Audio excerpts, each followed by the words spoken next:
ना। अब bug leakage defect density तो हो गया, बट हमारा जो काम है basically to raise the defect. Fine. So जब हम डिफेक्ट रेज करते हैं तो वो जाता है डेवलपर के पास कि डेवलपर उसे फिक्स करे। सो एक क्वेश्चन आता है कि जब डेवलपर उसे फिक्स करेगा, चलो ठीक है, डेवलपर अगर उसे फिक्स करता है तो आखिर हम डेवलपर को बताएंगे कैसे, how we can communicate with the developer. So bug raise जब भी कोई करता है टेस्टर, तो हर कंपनी, वो छोटी कंपनी हो या बड़ी कंपनी हो, हर कंपनी कुछ टूल्स का यूज करती है जब भी बग को रेज किया जाता है। सो बग रेज करने के लिए we always use bug tracking tool.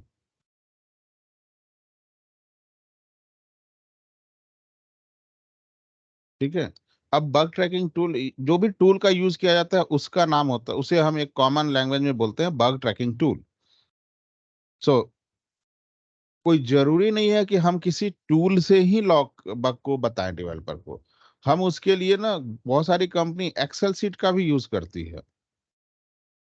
वो बोलती है ज्यादा हमें झमेले में नहीं पड़ना है, ज्यादा हम डिपेंडेंसी नहीं बनाना चाहते, तो वो एक्सेल भी यूज कर सकते हैं। ऐसा नहीं है कि बिना टूल के हम बग नहीं रिपोर्ट कर सकते हैं। एक सेकेंड।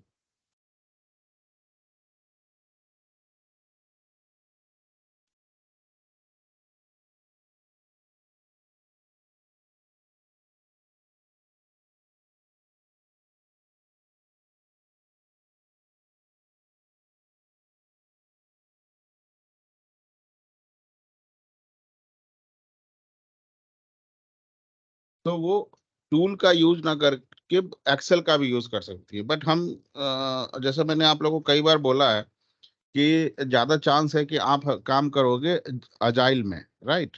सो अजाइल में जो भी सॉफ्टवेयर यूज होता है, जैसे जीरा या फिर अजूरे, तो ये सॉफ्टवेयर ना अपने आप में बग ट्रैकिंग के लिए एक फीचर भी देता है। अब मैं $7 पर यूजर इसका लाइसेंस ले रहा हूँ, इसका है करीब 12 और $13 के आसपास पर यूजर। और जब अपने साथ ये बग ट्रैकिंग टूल दे ही रहा है तो कंपनी बोलती है we will also use that one. Fine. So now, अब कुछ कंपनी है कि ठीक है, वो बोलते हैं हम एक्सेल नहीं यूज करेंगे, हम सिर्फ बग ट्रैकिंग टूल यूज करेंगे। तो बहुत सारे bug tracking tool open source भी हैं, जैसे मैंटिस, फायरफॉक्स वालों का है बग ट्रैकिंग टूल, बगजिला, बगजीनी।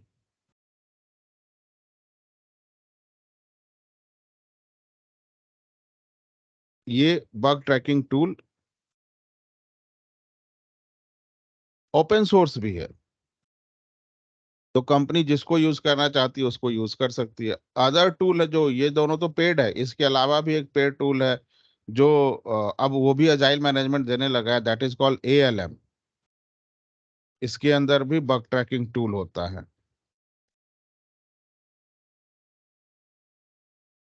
इसके अंदर भी हम बग को ट्रैक करते हैं। सो डिपेंड करता है। अब ALM बहुत कम यूज होता है बिकॉज थोड़ा सा स्लो चलता है, ये कंपेरेटिवली बहुत ही स्लो है।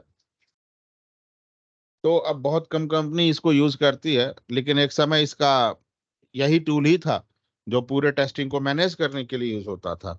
बट वो होता है ना कि अपने आप को इतना कॉम्प्लेक्स बना लिए कि अब कोई यूज ही नहीं कर रहा है। फीचर तो देते जा रहे हैं लेकिन कॉम्प्लेक्सिटी अपनी इतनी इंक्रीज कर ली है, no one is ready to use मी।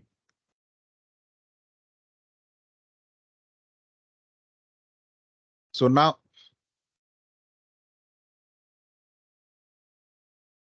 अब ये बग ट्रैकिंग टूल हम यूज करते हैं, तो बग ट्रैकिंग टूल में होता क्या है, तो हम बग के बारे में उसे बताते हैं।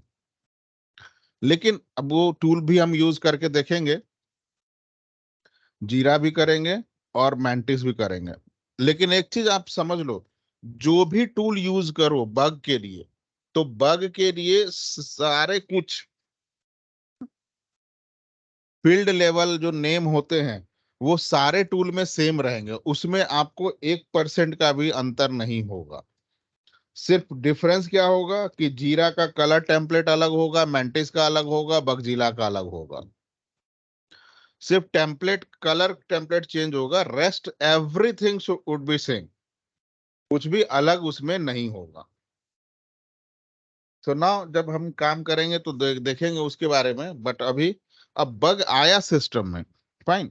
जब सिस्टम में कोई भी बग आता है तो सबसे पहले टेस्टर जब बग को रेज करता है तो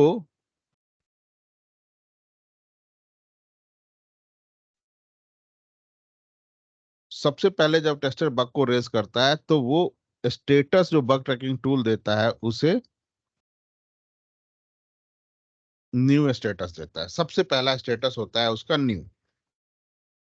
अब आप हो यहां पर testing team member, testing team lead, development team lead और डेवलपमेंट टीम मेंबर। बग को आइडेंटिफाई किया इसने, बग को फिक्स करेगा ये, तो बग यहां से यहां तक मूव करना चाहिए, राइट, इससे मिलना चाहिए, तब तो ये फिक्स करेगा। जब इसे डेवलपर को पता चलेगा तभी तो वो फिक्स करेगा। तो बग को टेस्टर असाइन करता है। टेस्टर उसे क्या करता है, असाइन करता है। असाइन किसको करता है, डेवलपर को। अब बग डेवलपर के पास आ गया। अब ध्यान दो, आप डेवलपर के पास बग आ गया, मान लो कि आप डेवलपर हो, मैं टेस्टर हूं, एक बग मुझे मिला, एक नहीं, दो बग मिले मुझे, या चार, तीन बग मिले। पहला बग है लॉगिन का स्पेलिंग गलत है,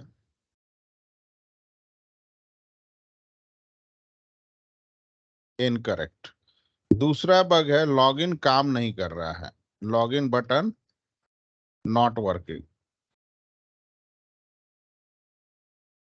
तीसरा आपने दिया कि लॉगिन या लॉगिन पेज पे जो भी चीज है वो स्क्रीन पे सही से दिख नहीं रहा है, मतलब कुछ यूआई का रिलेटेड इश्यू है, यूआई रिलेटेड इश्यू। आपने तीन बग मैंने रेज किया और मैंने तीनों बग आपको असाइन कर दिया। अब बग आ गया आपके पास।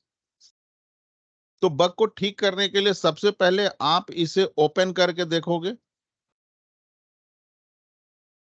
आपने इसे ओपन किया ना, ओपन होने के बाद आप देखते हो कि राहुल ने तीन बग असाइन किया है, तो मैं ये वाला बग ना अपने इन्वायरमेंट पे रिप्रोड्यूस नहीं कर पा रहा हूं। I am not able to reproduce on my environment. तो क्या होगा, इस बग को आप इनवैलिड मार्क कर दोगे। जब रिप्रोड्यूस ही नहीं हो पा रहा है तो आप क्या ठीक करोगे उसको, पहले तो वो आपके पास भी आना चाहिए, तब तो आप उसमें कुछ करोगे कि ये क्यों आ रहा है, कि कहाँ कोड में इश्यू हो जाए, राइट। तो इनवैलिड मार्क करने का पहला रीजन आपका हुआ, इनवैलिड मार्क करने का पहला रीजन आपका हुआ कि bug not reproducible.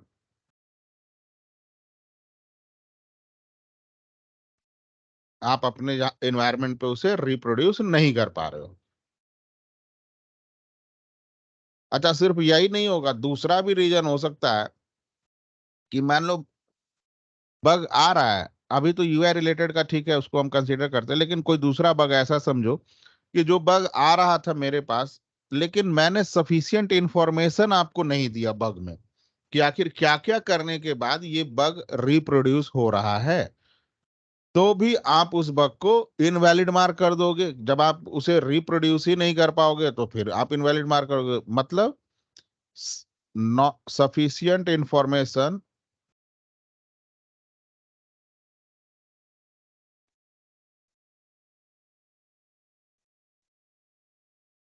Is not provided.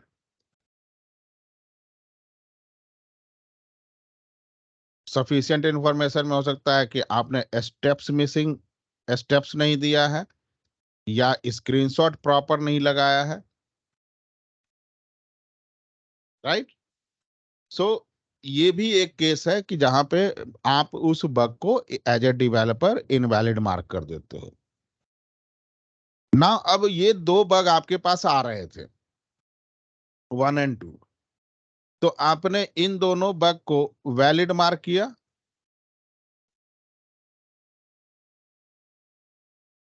अब आप खुद बताओ कि अगर आपके पास 1 घंटे 2 घंटे का टाइम है बग को फिक्स करने का, या मान लो टाइम जो भी है 1 घंटे 2 घंटे 10 घंटे वॉट एवर, लेकिन आपके हिसाब से as a developer point of view which bug is more important to fix first?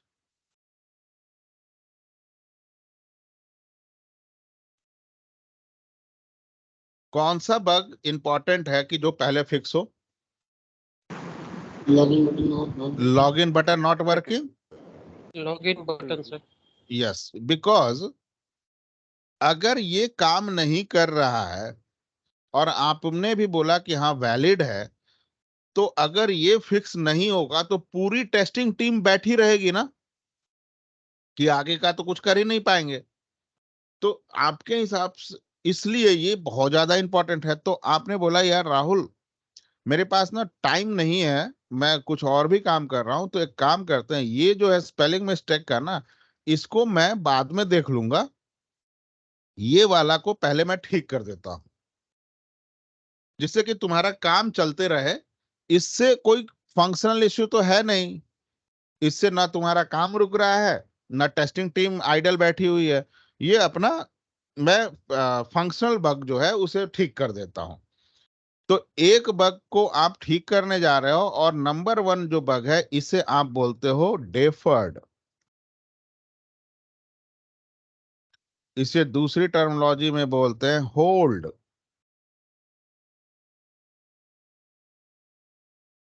या फिर पोस्टपोन।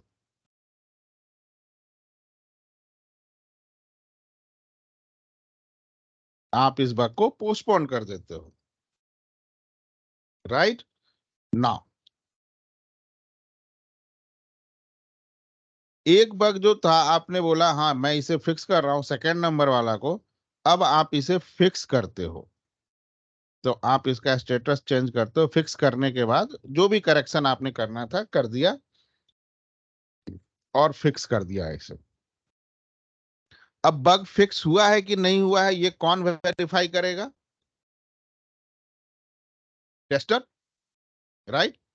क्योंकि बग रेज आप बोल रहे हो कि मैंने फिक्स कर दिया है, तो टेस्टर वेरीफाई करेगा। अब बग है यहां पर, बग आना है यहां पर फिर, तो ये वापस ऐसे आएगा। तो आप इस बग को असाइन करते हो फिर से, ठीक है। असाइन होने के बाद अब ये बग आ गया टेस्टर के पास। टेस्टर इस बग को वेरीफाई करता है।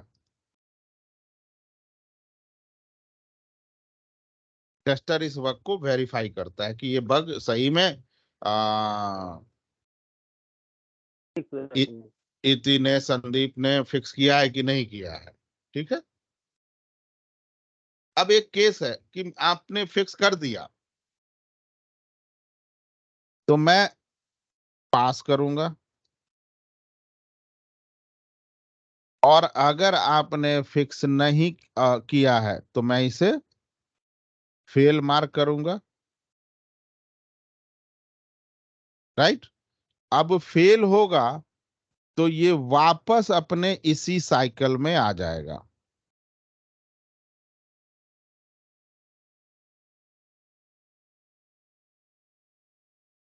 वापस अपने असाइन फेज में आ जाएगा, फिर से ये डेवलपर के पास चला जाएगा।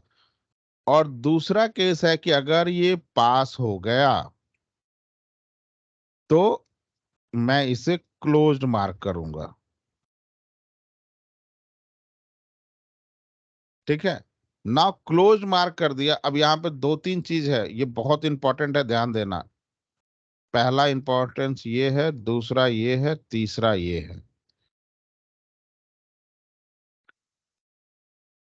जब इसको मैं अलग से समझाऊंगा, now I am coming to pass. आखिर पास मैंने बग को कैसे किया ये कोई बताएगा?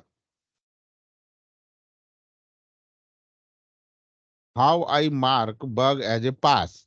मैंने क्या किया कि ये बग मैंने वेरीफाई किया, ठीक है।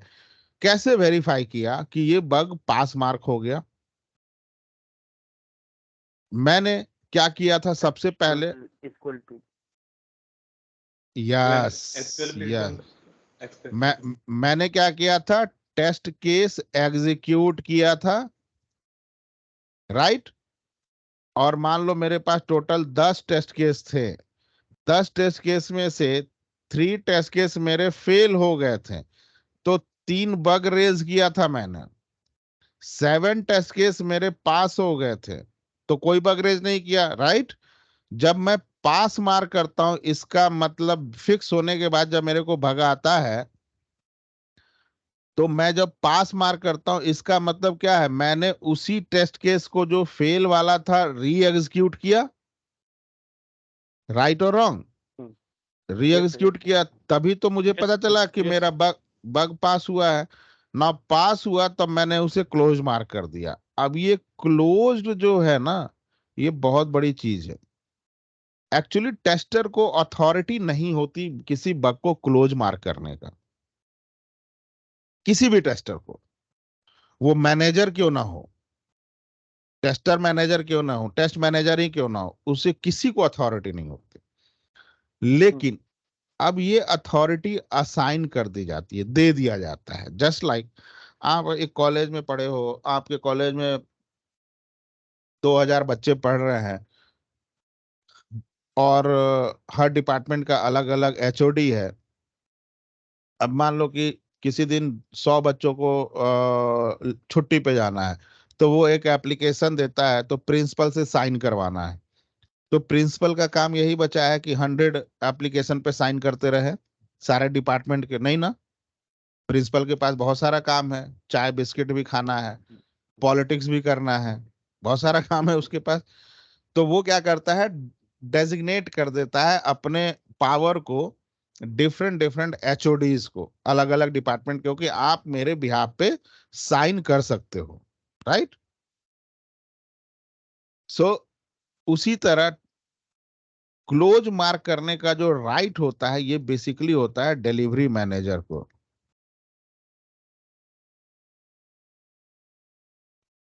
और डिलीवरी मैनेजर ये राइट असाइन कर देता है टेस्टर को कि तुम मेरे बिहाफ पे बग को मार्क कर दो क्लोज, लेकिन विथ ऑल द एविडेंसेस। तुम जब पास हो रहा है, तो पूरा स्क्रीनशॉट प्रॉपर लगा के उस बग को क्लोज कर दो। Clear now? अब मान लो कि मेरे को ये जो बग आया था, तीनों बग, एप्लीकेशन का वर्जन पहला मुझे मिला था, लेट से कि वर्जन एप्लिक बिल्ड जो मुझे मिला था वर्जन 2.5 में, ये तीनों बग आया था मुझे। मैंने बग आपको दिया, आपने 2.6 में इसे फिक्स कर दिया, ठीक है। अच्छा, वर्जन कैसे चेंज होता है? जैस अगर डेवलपर एक बार आपको डिलीवर कर दिया कुछ कोड, तो उसका ऑटोमेटिकली एक वर्जन बना 2.5, 2.5, 1.5, जो भी चल रहा है वर्जन, वो बना। उसके बाद अगर वो उसमें कॉमा फुल स्टॉप भी चेंज करता है, कॉमा ध्यान देना, कॉमा फुल स्टॉप भी चेंज करता है, वर्जन चेंज हो जाएगा। और ये वर्जन मैनुअली नहीं दिया जाता। ये वर्ज जो भी डेवलपर अपने कोड को बिल्ड करता है, जब एप्लीकेशन के फॉर्म में आपको देने के लिए, तो जिस टूल से करता है वही टूल इसको चेंज कर देता है। ओके। सो 2.6 आपको मिला, आपने वेरीफाई किया, हाँ चलो ये क्लोज हो गया, आपने इसे क्लोज मार्क कर दिया, फाइन। ना ये सब डेवलपमेंट आगे भी चला, बहुत सारे फीचर ऐड आते होते गए इसमें, एंड अब आ गया फीचर 5.7 लेट से वर्जन। और वहां पे आपको फिर से यही बग मिल गया, लॉगिन वाला नहीं, मतलब ऐसा कोई भी बग आप सोचो जो आपने रेज किया था। लॉगिन का बग तो खैर बहुत बड़े बग है, लेकिन ऐसा कोई भी बग आपने जो रेज किया था, वो बग फिर से मिल गया। तो हम क्या करेंगे? अब हमने तो एक क्लोज मार्क कर दिया था, इस बग को हम दोबारा से रीओपन कर देते हैं।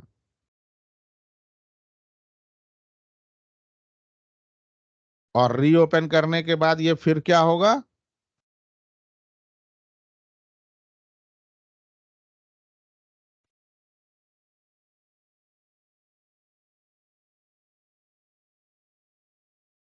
असाइन फेज में चला जाएगा। असाइनमेंट। असाइन फेज में, यस। क्लियर?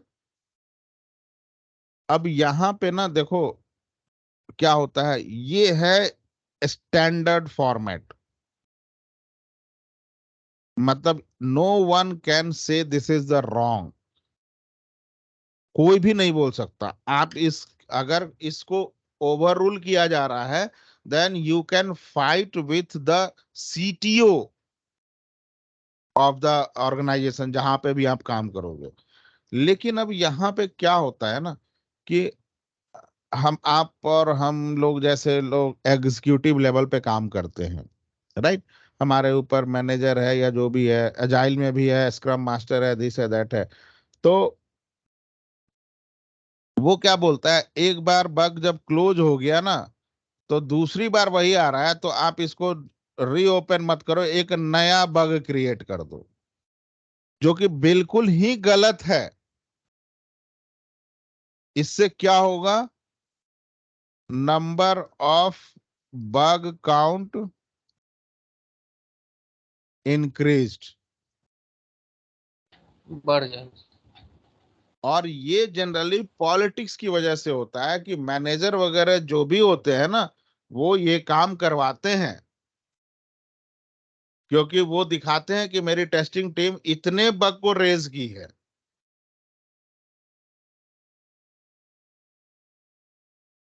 वो बेसिकली अपने परफॉर्मेंस को शो करने के लिए आपसे मल्टीपल टाइम क्लोज हुआ बग अगर दोबारा ओपन हो रहा है तो उसे रीओपन करवा देते हैं, जो कि बिल्कुल गलत है। क्लियर है?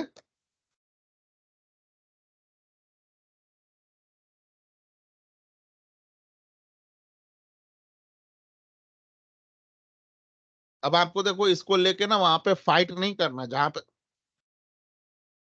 पे भी आप जॉब के लिए जाओगे तो इसको लेके फाइट मत करना। अगर वो बोलेगा तो ठीक है, हम दोबारा से रीओपन कर दे रहे हैं, दोबारा से एक बग नया क्रिएट कर दे रहे हैं, आप कर देना। लेकिन इंटरव्यू में आप यही बताओगे, ठीक है यस सर। ना? अब यहाँ पे एक बहुत ही बड़ा चीज है, दैट इज वेरीफाई। इससे इंटरव्यू में आपका 4 से 6 क्वेश्चन फिक्स्ड है,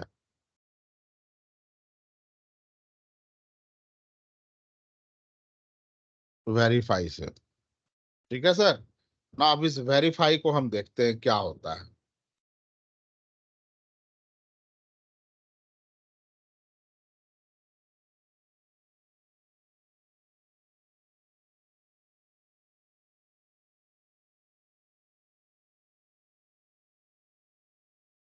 वेरीफाई में क्या आ रहा है आपके पास? Fixed bug.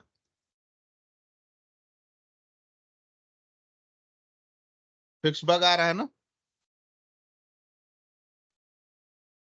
वेरीफाई करने के लिए? Yes sir. And now yes you, sir. और हमारे एग्जाम्पल में हमने देखा कि लेट्स से कि मैंने 10 टेस्ट केस डिजाइन किया और first time execution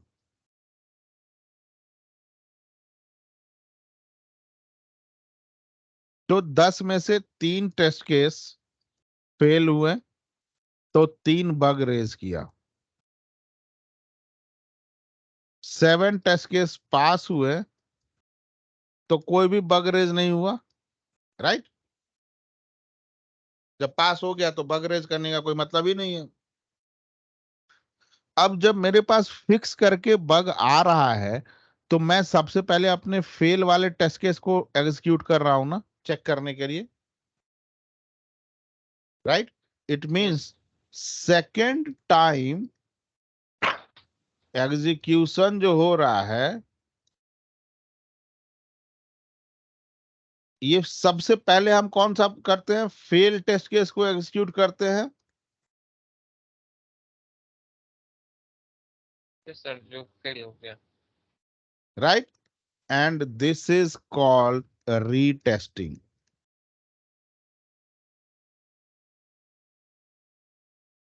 This is called retesting. So can we define our own definition? Re-execution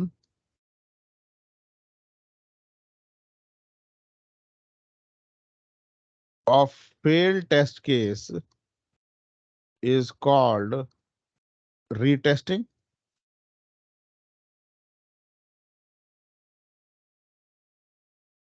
कर सकते हैं ना? Yes sir. Yes sir.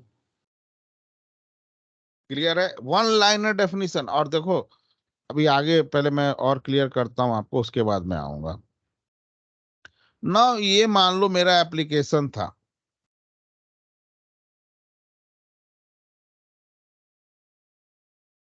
ये कोड लिखा हुआ था। अब इस कोड में मुझे बग मिला, 3 बग मैंने आपको असाइन किया, आप डेवलपर हो, तो आप क्या करोगे? आपके पास हैरी पॉटर का झाड़ू तो है नहीं, या मैजिक स्टिक तो है नहीं जिससे कि आप घुमा दिए और वो हो जाएगा।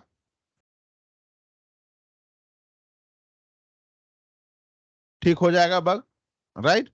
तो आप क्या करोगे, उसी में से कुछ कोड को हटाओगे, हटाओगे ना आप, और कुछ नए कोड को इंट्रोड्यूस करोगे। यस। यही करोगे ना आप, राइट? तो इस नए कोड यस। के आने से ये तो पास हो गया फेल वाला, ये मेरा पास हो गया 3 बग, लेकिन इस नए कोड के आने से कहीं ये पास वाला तो फेल नहीं हो जा रहा है।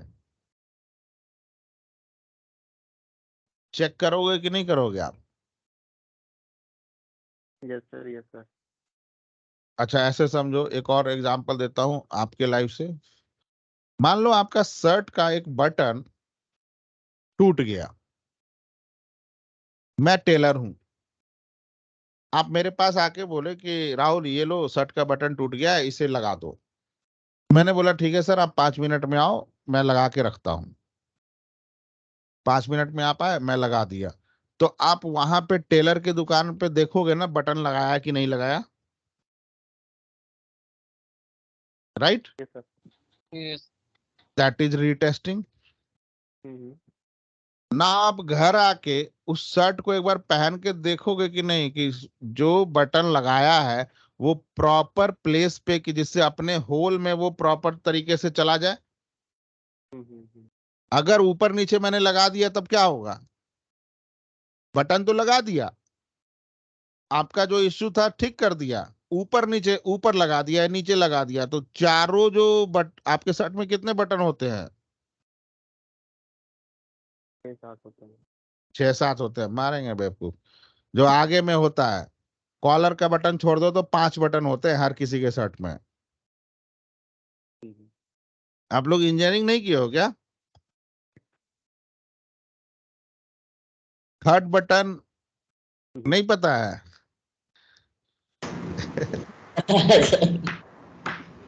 हाँ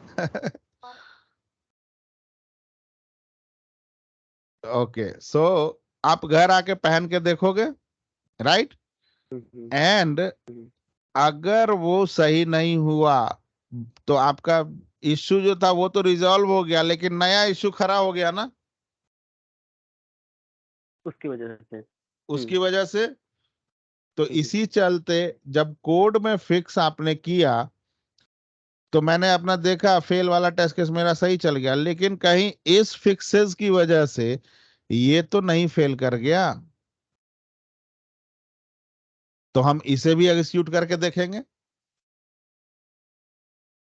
right? So execution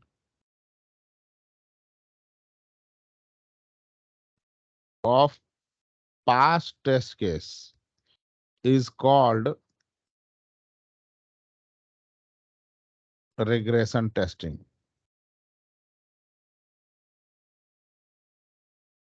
Yes. This is the most important interview question. What is retesting and what is regression testing? And believe me, 98% of the candidate answer why we do the retesting and why we do the regression testing. When the interviewer is asking what is retesting and what is regression testing, and you are answering why we do retesting and regression testing. So retesting and regression testing का one liner definition, this one. जब आप ये answer करोगे ना तो interviewer will also get confused, क्योंकि वो भी गूगल से पढ़ के आया है, उसकी किस्मत अच्छी है तो वो जॉब में है, आपकी किस्मत खराब है तो आप ट्रेनिंग ले रहे हो और कोई फर्क नहीं है, तो वो कंफ्यूज होगा. Then you just explain the same example to him, Yes, sir. Same example. मैं आपको बता रहा हूं कि मेरे बहुत सारे स्टूडेंट ने बोला है, ये मैंने पढ़ाने के टाइम पे ही अपना डेफिनेशन निकाला था. एंड देन अभी एक आध साल पहले मैंने देखा कि नेट पे भी एक जगह लिख दिया गया ये, तो कहीं मैंने देखा था. ये जो डेफिनेशन है, मेरे कम से कम 2009-10 से स्टूडेंट ये दे रहे हैं ये आंसर, 2009-10 से. जब इंटरव्यूअर और उनका स्टूडेंट का कहना है कि 80% टाइम तो इंटरव्यूअर कंफ्यूज हो जाता है, तो मैं उसे यही 10 टेस्ट केस का एग्जांपल देके समझाता हूं, तो उसके बाद इंटरव्यूअर का एक ही स्टेटमेंट आता है, यार तुम्हारे कॉन्सेप्ट तो बहुत जबरदस्त हैं. हम्म, तो आपको इसको अपने दिमाग में बैठा लेना है. नाउ अभी ये हम बहुत बच्चों के लेवल पे खेल रहे हैं. 10 टेस्ट केस, क्या किसी एप्लीकेशन में 10 ही टेस्ट केस होगा? मान लो मेरे पास 1000 टेस्ट केस हैं, तो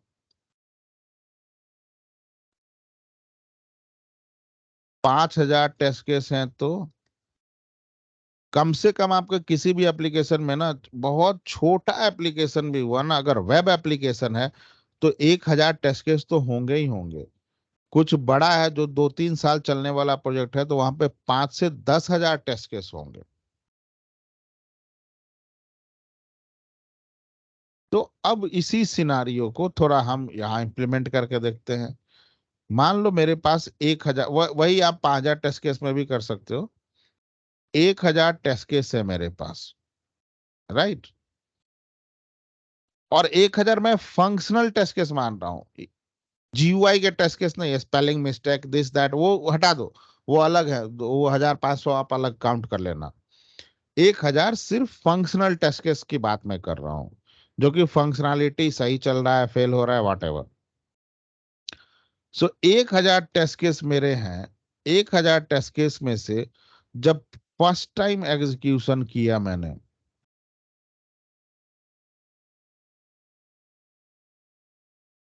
तो मैं बोलता हूं 700 टेस्ट केस पास होगा और 300 टेस्ट केस फेल होगा. हर एक टेस्ट केस के लिए 1 बग, सो 300 बग,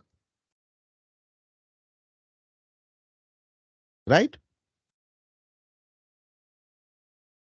और एक दिन में एक टेस्टर और ऑन एन एवरेज पर tester 35 to 40 test case execute करता है. सो मैं एक्सट्रीम लेके चलता हूं कि 40 टेस्ट केस एक दिन में एग्जीक्यूट करता है, और मेरी इस टीम में 2 टेस्टर हैं, तो पर डे कितना एग्जीक्यूट करेगा वो? 80 टेस्ट केस।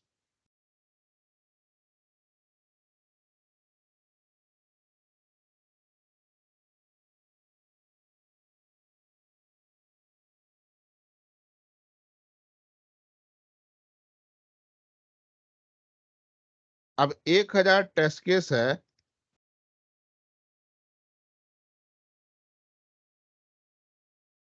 तो कितना टाइम लगेगा?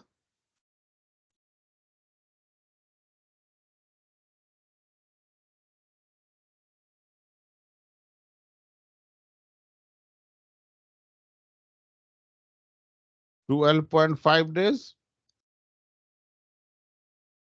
राइट।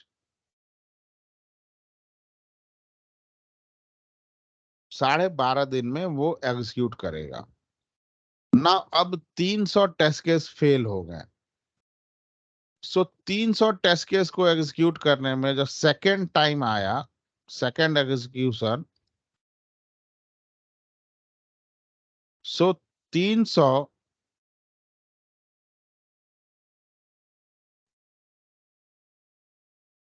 3 पॉइंट मतलब ऑलमोस्ट 4 डेज में वो एग्जीक्यूट कर लेगा, राइट। 2 टेस्टर है।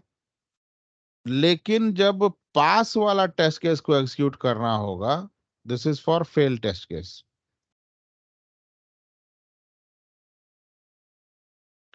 जब पास वाले को एग्जीक्यूट करना होगा तो कितना टाइम लगेगा?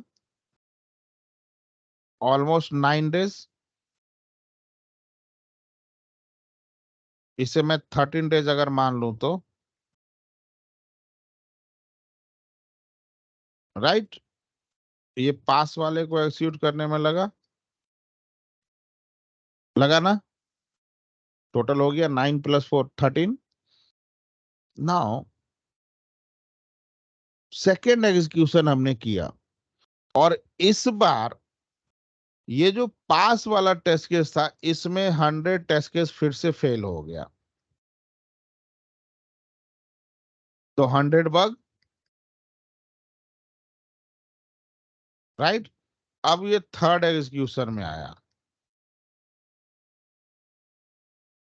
सो पास टेस्ट केस मेरे टोटल कितने थे? 900, और फेल वाले 100। समझ में आ रहा है इस सबको? Yes yes sir. Sir. So 100 divided by 80, so almost 1.25 days हो रहा है। तो चलो ठीक है, इतना दिन में इसे एग्जीक्यूट करके खत्म कर दे रहा है। अब पास वाले टेस्ट केस को 11.25, और ये टोटल मिला के मैं फिर से वही 13 डेज काउंट कर लेना। ये 12.5 था, तो ये 12.5 आया, बट ऑलमोस्ट 13 डेज। लेकिन आप इसमें एक चीज गौर करो, रिग्रेशन टेस्टिंग में टाइम ज्यादा लग रहा है ना हर बार। यहाँ पे 11.25 डेज, यहाँ पे आपको 9 डेज। हमेशा रिग्रेशन टेस्टिंग में ज्यादा टाइम लग रहा है ना। एंड इसी टाइम को रिड्यूस करने के लिए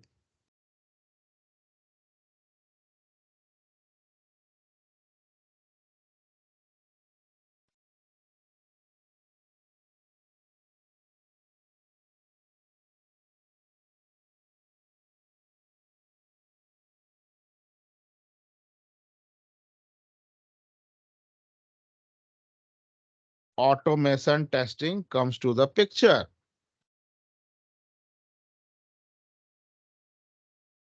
So automation testing का पहला यही प्रिंसिपल है।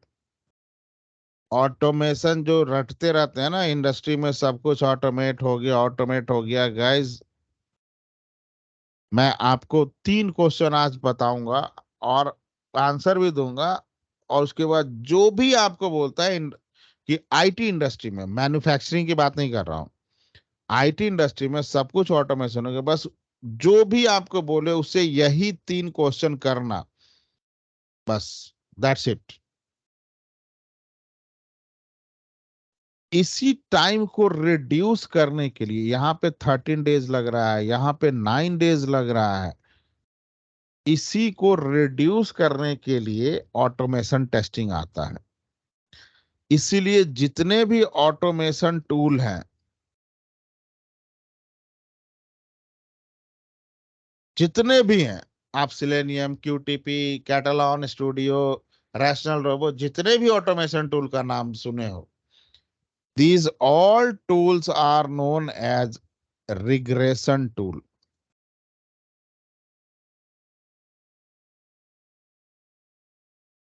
सारे ऑटोमेशन टूल रिग्रेशन टूल होते हैं।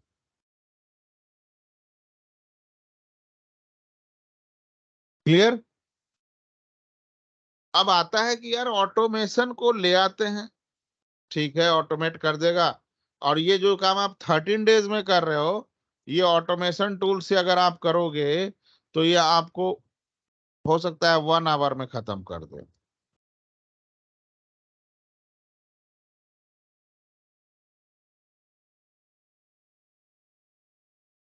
तो आपका कितना टाइम बच रहा है, आप सोच सकते हो, कहाँ 13 डेज और कहाँ 1 आवर, टाइम बच रहा है ना।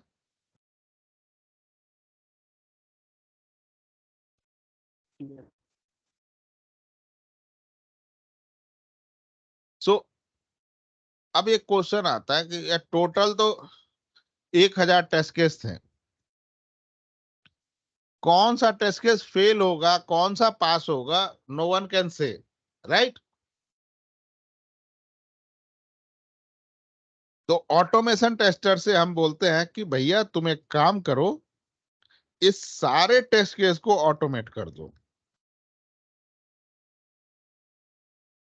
कि कब कौन सा पास हो रहा है, कौन सा फेल हो रहा है, ये हमें पता तो नहीं है ना। तो तुम सारे टेस्ट केस को ऑटोमेट कर दो, और हमें पता चल जाएगा कि जो टेस्ट केस फेल है तो ठीक है, और ये पूरा को एग्जीक्यूट करने में मुझे 1 आवर लगेगा मैक्सिमम। और 1 आवर अगर डे टाइम में भी आप नहीं देना चाहते हो तो आफ्टर द ऑफिस आवर आप स्क्रिप्ट चला के चले जाओ और रात भर में अपना एग्जीक्यूट कर देगा वो 1000 हो, 2000 हो, 5000 हो, डजंट मैटर, राइट। लेकिन इस 1000 टेस्ट केस को ऑटोमेट करने के लिए अगर 2 ऑटोमेशन टेस्टर को आप रखते हो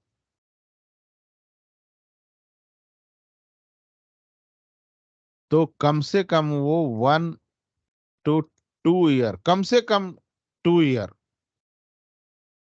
अगर बहुत ही एक्सपीरियंस है तब भी 1 ईयर, या एवरेज अगर है तो 1 ईयर वाला आपसे 25-50 लाख रुपए पैकेज भी लेगा।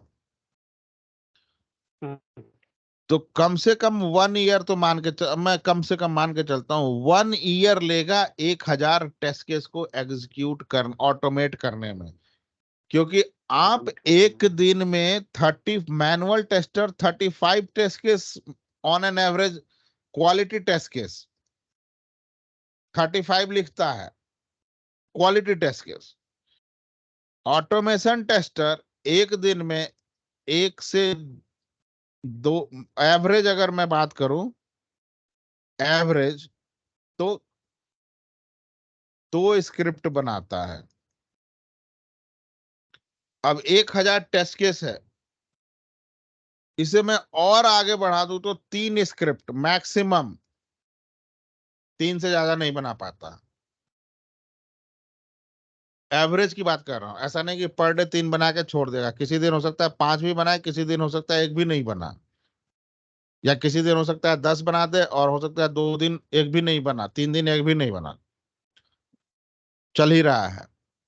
सो एवरेज 3 स्क्रिप्ट एक दिन में बनाता है। अब 1000 डिवाइडेड बाई 3 कितना हुआ?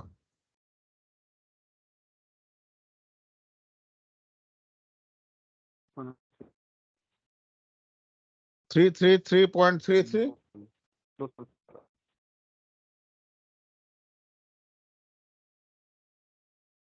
एक दिन में, एक ईयर में कितने वर्किंग होते हैं? 200 के आसपास, राइट? आपके 52 तो सैटरडे संडे हो गया, 12 कैजुअल लीव, 12 मेडिकल लीव,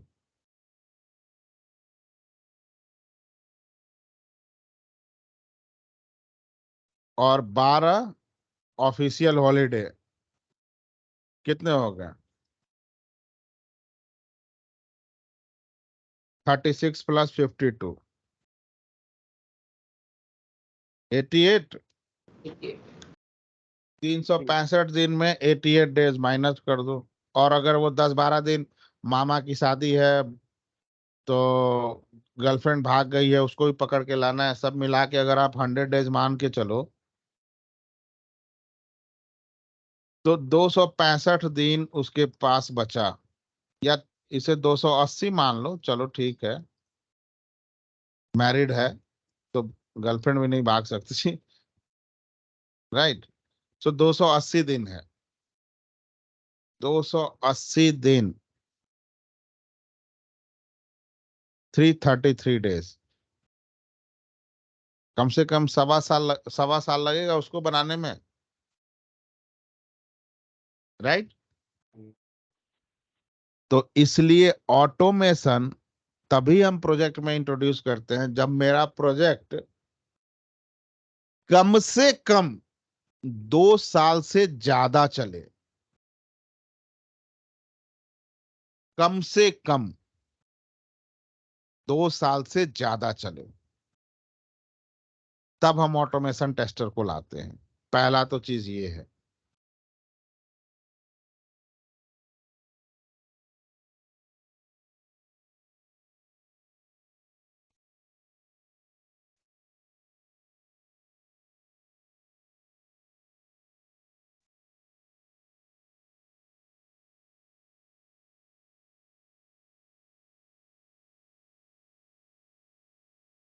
देखो, बताओ।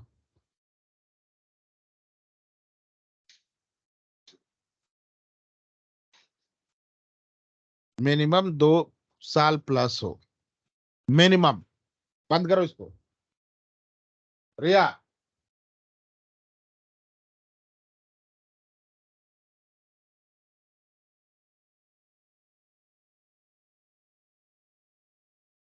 ठीक है, दूसरा, अब सोचना, एक एप्लीकेशन है, एप्लीकेशन में फंक्शनैलिटी होती है, राइट? फंक्शनैलिटी होता है, उसके अलावा क्या होता है? जीयूआई होता है एप्लीकेशन में, राइट? सो एप्लीकेशन जो भी बनता है वो जीयूआई प्लस फंक्शनैलिटी का कॉम्बिनेशन होता है। कोई भी वेब, विंडो, मोबाइल, कोई भी एप्लीकेशन आप ले लो, होता है, राइट? फंक्शनल को तो हम जीयूआई ऑटोमेशन के थ्रू कर सकते हैं। जीयूआई के लिए कोई भी ऑटोमेशन टूल है ही नहीं, बना ही नहीं है, बना ही नहीं। अब किसी भी एप्लीकेशन में मान लो कि हम अगर फंक्शनैलिटी को 70% बोलते हैं कि यार फंक्शनैलिटी 70% वेटेज रखता है, तो जीयूआई 30% तो वेटेज रखेगा ना, कम से कम, राइट? अब जीयूआई को टेस्ट करने के लिए जब कोई ऑटोमेशन टूल बना ही नहीं है, और आपका एप्लीकेशन है, मान लो कि ये लॉगिन पेज है, और user ID, password, login button, ये सब सही काम कर रहा है, क्या आप इस टाइप के यूआई को यूज करोगे? नो। नहीं करोगे ना, राइट? तो इसका मतलब है कि 30% भी बहुत वेटेज रखता है एप्लीकेशन के सक्सेस होने में, right? So the second is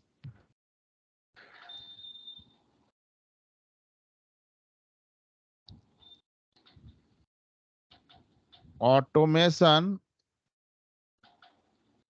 can test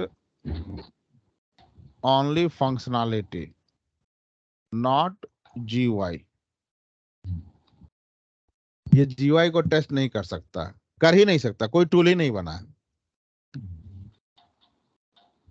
and the third, आप टेस्ट केस लिखते हो किस बेसिस पे? रिक्वायरमेंट के बेसिस पे, यूजर स्टोरी के बेसिस पे. ऑटोमेशन टेस्टर जो अपना, ऑटोमेशन टेस्टिंग का मतलब क्या हुआ मैं आपको पहले बता देता हूँ. ऑटोमेशन का मतलब ये, मान लो मैं जावा में सिलेनियम का यूज करके ऑटोमेट कर रहा हूँ एप्लीकेशन को. इसका मतलब है कि जो भी टेस्ट केस आपने इंग्लिश में लिखा है, मैं उससे कन्वर्ट कर रहा हूं जावा लैंग्वेज में. That's it.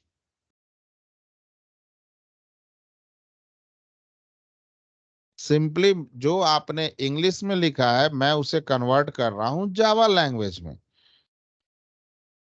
सो आपने जो इंग्लिश में लिखा है वो कहां से लिखा है? रिक्वायरमेंट के बेसिस पे. Automation tester manual test case नहीं लिखता है, उसके लिए रिक्वायरमेंट जो है वो मैनुअल टेस्ट केस है. So without manual test case,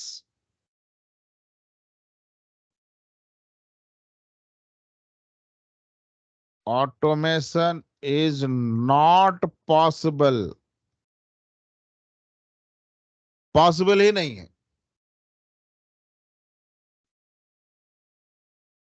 and the fourth and the most important,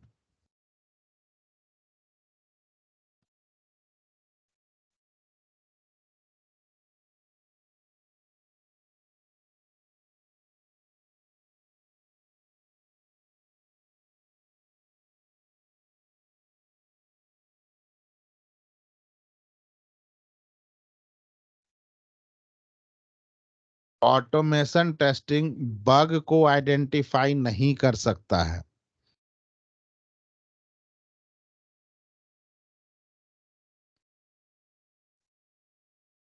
ये चीज अपने दिमाग में बैठा लेना. Automation testing can not identify the bug. Automation testing surety देता है कि मेरे एप्लीकेशन में बग नहीं है. It only gives the surety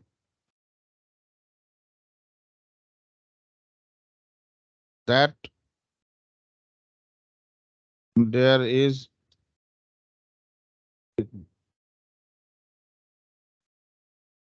in the application.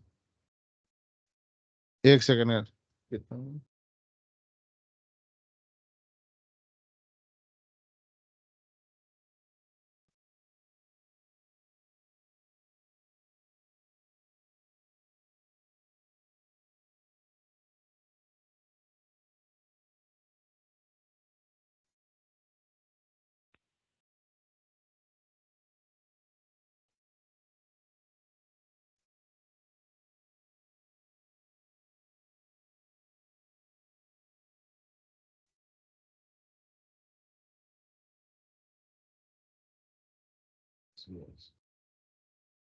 Fine. तो ऑटोमेशन का कॉन्सेप्ट आपको समझ में आ गया कि यहाँ पे क्या होता है automation. Right. Now coming to our in topic, ये बताना यहाँ जरूरी था बिकॉज इंटरव्यूअर आस्क दैट कि इस चीज को हम ऑटोमेट करके भी तो रिजॉल्व कर सकते हैं, इतना टाइम लग रहा है and all the things.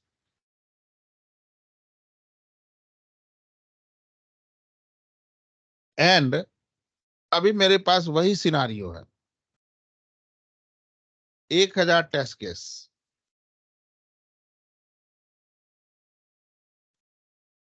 700 pass, 300 fail, re-execute, retesting, less time, re-execute, regression, more time. तो अब एक चैलेंज है टेस्टिंग के पास, टेस्टिंग टीम के पास, कि अपने इस टाइम को हम कैसे सेव करें, कम से कम टाइम कैसे लाएं, रिग्रेशन टेस्टिंग का टाइम को हम कैसे कम करें। चलो ये तो चेक करना ही था कि भाई एप्लीकेशन का बग को ठीक करना है, हमें तो कंफर्मेशन चाहिए, लेकिन रिग्रेशन के एफर्ट को कैसे कम लाएं। तब यहां पे एक आता है कॉन्सेप्ट, हाई लेवल के टेस्ट केस को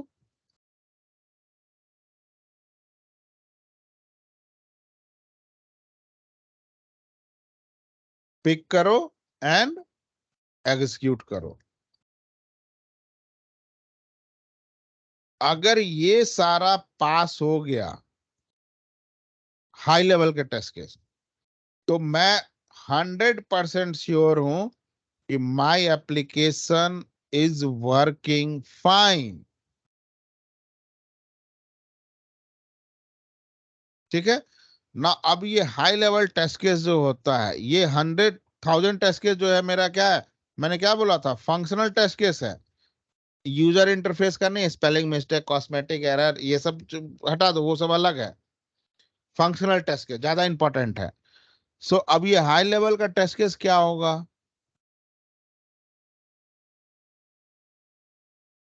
तो ये फंक्शनल टेस्ट केस का 35% मैक्सिमम होता है। कितना होता है मैक्सिमम? 35%। तो 100 का 1000 का कितना हो गया? 350।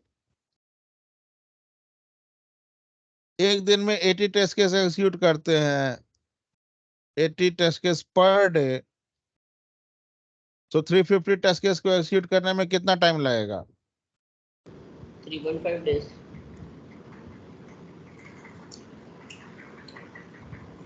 4.375, राइट।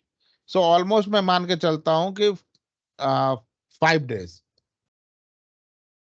1 वीक में मेरा पूरा काम खत्म हो गया, राइट। एंड ये जो हाई लेवल का टेस्ट केस है, इसे ही हम बोलते हैं sanity test case.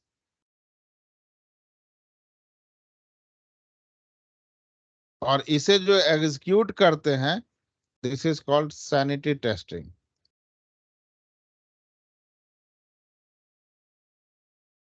Clear? Now the next question comes, how I can identify the sanity test case, how I can pick the high level test case। high level test case का मतलब क्या? छत पे खड़े होके देखें,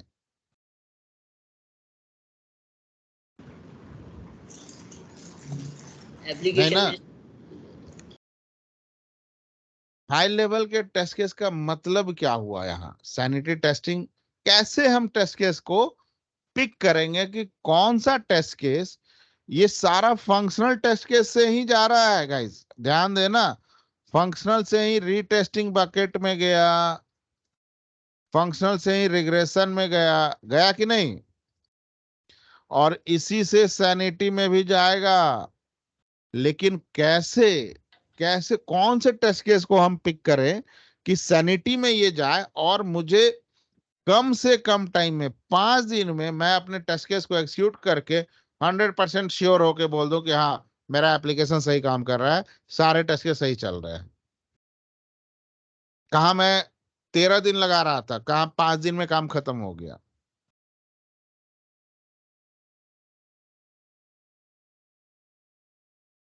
रेंडमली सर किसी को भी ले लेंगे।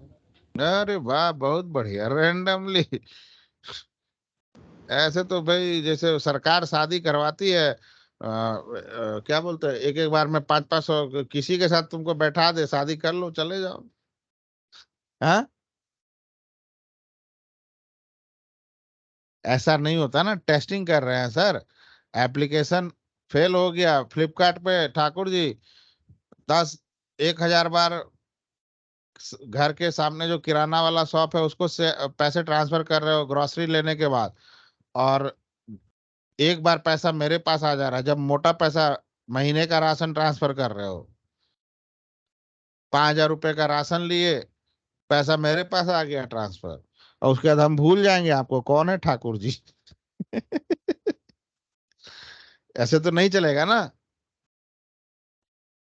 रैंडमली नहीं होगा। अब इसको मैं आपसे खुद ही आइडेंटिफाई करवाऊंगा, उसके बाद मैं बताऊंगा। इसके लिए, क्योंकि मुझे आपको ना वो एक्सपीरियंस देना है, मैं अभी बता दूं तो आपको समझ में नहीं आएगा, या समझ भी सकते हो, लेकिन मैं आपसे इसका प्रैक्टिकल, क्योंकि मैंने क्या बोला था, प्रैक्टिकल ज्यादा इंपॉर्टेंट है, थ्योरी को मारो गोली।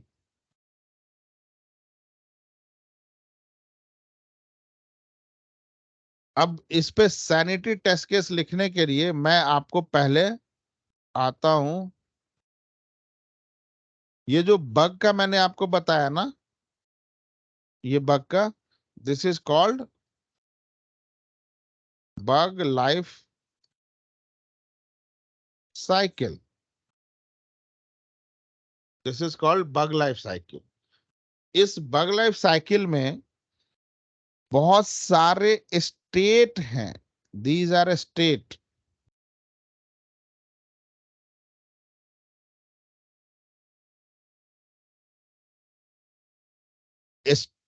State, STATE, state. लेकिन जैसे SDLC के 5 स्टेजेस होते हैं, उसी तरह बग लाइफ लाइफ साइकिल जहां है, आप 5 ही स्टेज होंगे, और इसके भी जो 5 स्टेज होते हैं वो होगा, पहला new, open, fixed, closed, that's it.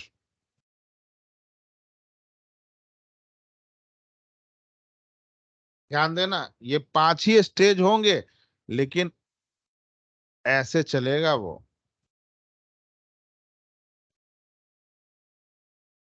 Clear है?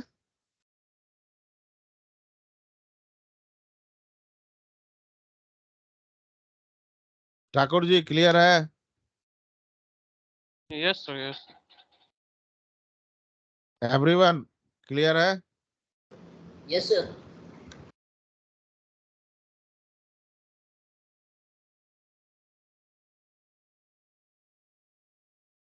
अभी कौन आ रहा है भाई? If clear then type C in the comment box.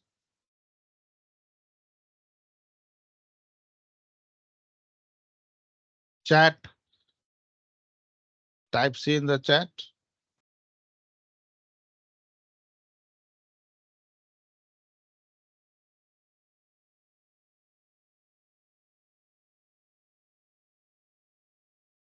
जिससे मुझे पता चल जाए कि आप लोग भी जग रहे हो, सो नहीं रहे हो।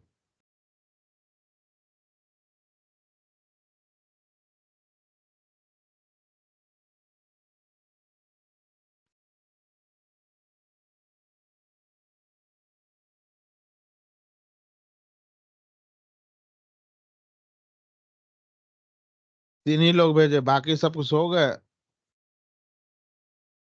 नहीं सर। कुछ। ओके, सो नाउ अब मैं आपको एक टास्क देता हूं, एंड उसके बाद हम, ये आपको तब समझ में आएगा। So give me, let me give you one. Test case लिखना आप लोगों को समझ में आता है। सो एक फर्स्ट,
तीनों टेस्ट केस फ्लिपकार्ट के लिए लिखना है, ठीक है। पहला टेस्ट केस लिखना Okay. है, right a test case to buy product from Flipkart. दूसरा, right a test case to cancel the order. Right a test case to add product into the cart. Clear है Yes, sir. Sandeep? Yes, sir.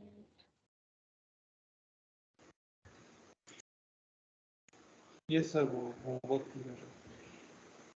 आप लोग ये sir काम मैं कर, lecture से related कुछ डाउट था, मैं रिकॉर्डिंग स्टॉप होने के बाद पूछ रहा हूँ। हाँ, आप लोग ये काम कर चुके हो मल्टीपल टाइम ना, अब उसे नोट डाउन करना है, राइट। और ऑब्जेक्टिव अगर पूछो तो मैं बताया तो पहला का, verify that user should able to buy product from Flipkart. दूसरे टेस्ट केस का objective, verify that user should able to cancel the order from the Flipkart. तीसरा का, verify that user should add product in the cart in Flipkart. तीनों का objective बता दिया। बाकी आप लोग काम करते हो, ऑलरेडी बहुत सारे प्रोडक्ट आपने खरीदा होगा, राइट। जस्ट उसका स्टेप्स लिखना है आपको। सर हम ये भी लिख सकते हैं सर, यूजर है अकाउंट। प्री कंडीशन में दे दो, yes, user should have valid account, दे दो प्री कंडीशन में। और सर वो कल आप मिस्टेक बता दीजिए सर। अच्छा हाँ, कल जो टेस्ट केस भेजा था गुस्सा, मैंने उस समय रिव्यू किया था। अभी मुझे एक बार इन सबका टेस्ट केस आने दो, पूरा हम डिस्कशन करेंगे उसके ऊपर, ओके ठीक है। ओके। चलो अब आज के लिए इतना काफी है, then tomorrow will see next topic.